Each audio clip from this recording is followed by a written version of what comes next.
Second round. Mack, I know obviously this game itself is fresh, but I guess kind of as you take in the way that the season kind of progressed, how do you kind of go about characterizing it, and maybe how would you characterize the season? Yeah, the thing I just talked to Jones Angel, and I talked to the team. You're 9-1 last year, and you didn't finish well. Part of it's schedule, but still you got to beat some good teams to win. Then you're 6-0 this year, and you didn't finish well. So we got to figure out why we're not finishing well. We're so close.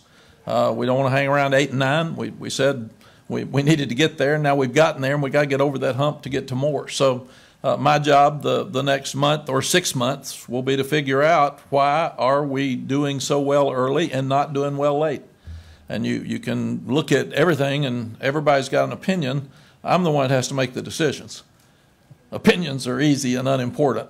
Decisions are what's important, and they have consequences. And I'm the one that has to make those. So I've got to really figure out, and I can't figure it out right now, why we can't get over the hump at the end. And I've got to figure that out. And I've been doing this a long time. So I'll look hard. I'll sit down and talk to every coach. I'll ask them their opinions because they see it every day. I'll ask players their opinions, but we got to get it fixed.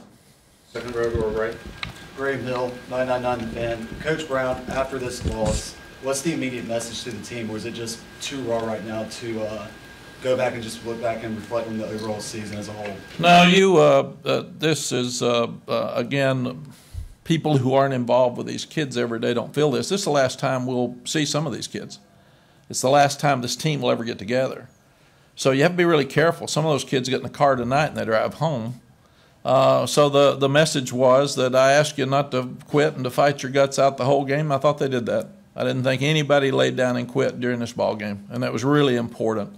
Nobody thought we were going to win the game, except the ones on the team or me and our coaches.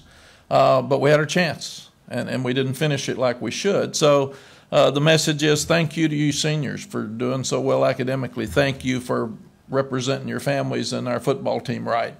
Thank you for doing everything right. If we can help you with the NFL, if we can help you in the job market, let us know. Because that's what we bring you here to do and tell you. And we've told our guys a lot of your NIL is North Carolina degree when you get out of here. So then we've got to help them get jobs. And then we told the guys that are going into the transfer portal, thank you for playing so hard tonight. And we'll help you if you haven't found what you want. So let's make sure we do that. And then we've told the other guys that let's all work this thing out. Let's figure out why we can't get over the 9 and 8 hump. Because that's really important for us to do. And a lot of good players coming back. I told the guys I was proud of a lot of guys that played tonight that didn't have to play. And I see Miles Murphy out there fighting his guts out at the end of that ball game, and I'm proud of that for him. Second row in front of me. Adam Smith with Inside Carolina. Mack, what did you see on the interceptions that Conor threw? That they're both pretty nice scoring opportunities for you, and you didn't need to have that. Like, what did you make of those? You know, both of them were to Deems May, the tight end that he hadn't worked with before, really. I thought the first one probably was a force. It was over the middle, and there were two safeties there, and he had a chance, but threw it a little high. The second one was inches away. The young guy made a great play, and Deems is going to have like a 20 to 30-yard run, may score, but the guy jumped up and made a great catch, and Conor didn't get it quite high enough. So he'll learn a lot from tonight's game.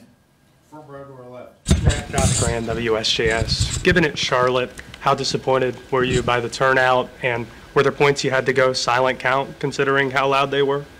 No. In fact, it was a great opportunity for us to have the coach to quarterback communication and coach to linebacker safety communications. First time we've ever done that. And I thought it worked pretty well. I mean, there were a few times that Conor would say it again or something, but because we hadn't done it before. But I thought it helped. I thought the fact that we used the videos, the iPads on the sideline will be a great help in the future. We didn't get to practice that because we didn't have a setup for it at home or Providence Day in time. So I think all that will be a help. The crowd is what it is. So. Yeah, and give West Virginia credit for their crowd. I mean, they instead of talking bad about ours, I thought theirs was great. That was I was impressed. Third row.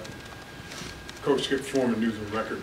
You have had these late season I guess for lack of a better word, collapses. Did you find one thing from one year and hope you fixed it, and then you get to this year and then that didn't work? Or is it something you're still trying to figure out why it's going on? Well, it's something I'm still trying to figure out, or I damn sure would have fixed it. I mean, that's it. But, you know, again, you look at everything. You look at who you're playing, you look at who you're playing with, you look at your depth. Some people will say we're not strong enough and we wear out and we get tired in the second half of the year. Some people say we don't play enough players and we get tired. It's not like the coaches took off after 9-1 last year and decided they weren't going to coach anymore. It's not like they don't want to win. So, you know, some people, West Virginia is so proud of their team tonight, and they won 9, we won 8. It's just that they won in the end. Last year we won the same amount they won. People were griping because we didn't finish well. So I think you just gotta figure out who you are, and I got to figure out what we can do better and try to do that, and that's my job. And like I said, there's a lot of opinions with people that don't have any information. I'm the one that has to make decisions. Those opinions are easy. Those decisions are hard. Yes, Mike. Michael Coe, WCHL, chapelrow.com. You sort of alluded to this before, but what do the immediate days after this look like for you? When do you start those evaluations on the trip back to Chapel Hill, or do you wait until maybe next week or something like that? No, I go watch the video tonight and watch every play, and I grade it. And I take the positive things that happen and put them in one area, and I put the concerns, negative things that happened over here. I look at how many plays each player played. I do all the things that you all will be picking on tonight. And then I've talked to a number of the coaches. I'll continue to that. I'll probably let everybody get home before I do it tomorrow, but I'll start immediately and start looking at what I feel like needs to be done to make this better. Take 2 more questions. Second round. Yeah, this was the first time that Amari Campbell really had, a full game alongside Howard in that linebacker spot. How would you assess the way that he performed, getting that, full 4 quarters? I thought just watching the game, there'll be some things like probably the tight end going across the middle, or that he probably should have gotten that guy after a play fake. He's going to be really good. I saw him make some instinct plays tonight. He's really physical. He loves to play. And I was amazed that I thought he and Power really did a good job of playing tonight. So I'm really proud of him. And Caleb Cost, he didn't look like he didn't belong out there. And that's the first time he's ever played other than special teams. So, but I thought both of those young guys stepped up. And then Kamen Rucker, they couldn't block him. They just quit dropping back because they couldn't block him. Des Evans forced a couple of holding penalties too and batted some balls down. So I thought those guys played really well, but some of the guys on defense stepped up. Last question. Coach, when we talked to you yesterday, you said one of your main focus is going to be addressing the defensive situation in the next couple of weeks. Where does special teams fit in with that? You guys have given up the kickoff return, the punt return, kicks blocked. There've been, every week it seems like there's almost something there on the special teams. Where does that fit into your process? Yeah, we've also had a punt return for a touchdown and did some great things in the kicking game.